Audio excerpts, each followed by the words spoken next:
blimey.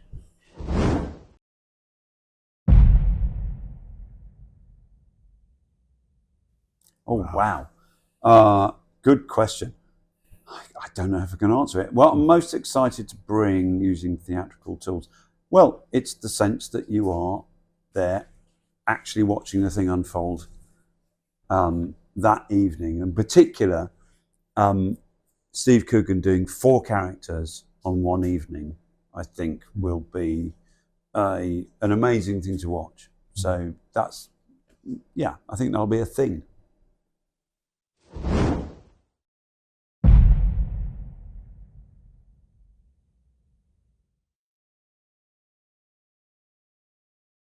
I mean, buried underneath the film is a classic farce, the structure of a farce, but you don't quite see that. There's so much realism and verity put on the film.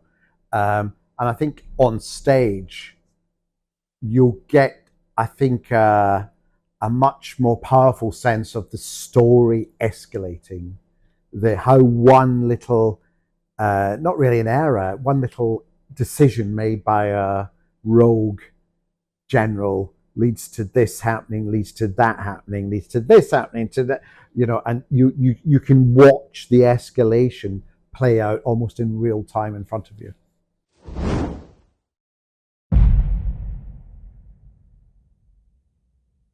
Yes, absolutely. Definitely maintain that vision. That's what draws you to, that particular story in the way that it's told. That's what drew us to try and recreate it and create something new for the stage. So that's completely part and parcel of why we're doing it. Yeah. And in the story, in the original, people will obviously remember the main storyline about the doomsday machine and nuclear war. But throughout it, there's a whole other theme of conspiracy theories and paranoia and people not believing what they read and believing stuff that is clearly false, and that sense of misinformation that's very much a subtext in the film. But I think watching it being played out live in the theatre, you'll get much more of a sense of how that connects with now.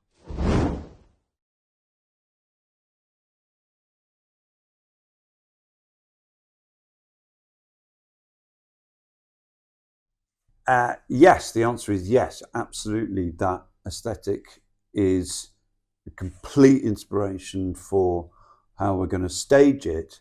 But like every other facet of the production, writing and the performances and everything else, it's going to be different. So it can't just be a copy, and it won't be a copy, but it's a complete inspiration of how, in this instance, very brilliant designer called Hildegard Beckler has realized all those brilliantly iconic sets. So there'll be new versions of them. And of course, what Ken Adams didn't have to do was take one iconic set and then in front of your eyes turn it into something else, or move it to one side and bring another one in, and so on. So it's about that as well, and that gives an added just an additional texture and a layer of interest to the live version, I think. Well, let's not get ahead of ourselves.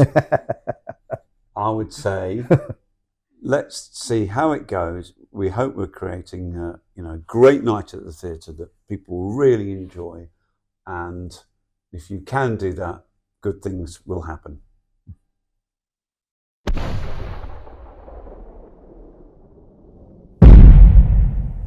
Oh, I always really liked Sellers' portrayal of President Muffley, because he doesn't play him for laughs. He plays him really as the straight man in amongst the madness, really. I kind of find that an interesting choice he made, and it brings a level of performance out of him that is so different, given that the other character in the room is Dr. Strangelove, who's like the maddest, most over-the-top kind of character. I'm drawn towards that character. Yeah, I love all the Sellers characters. They're absolutely amazing. But I also love the character and performance of George C. Scott as General Turgidson. I think that's a really amazing performance as well.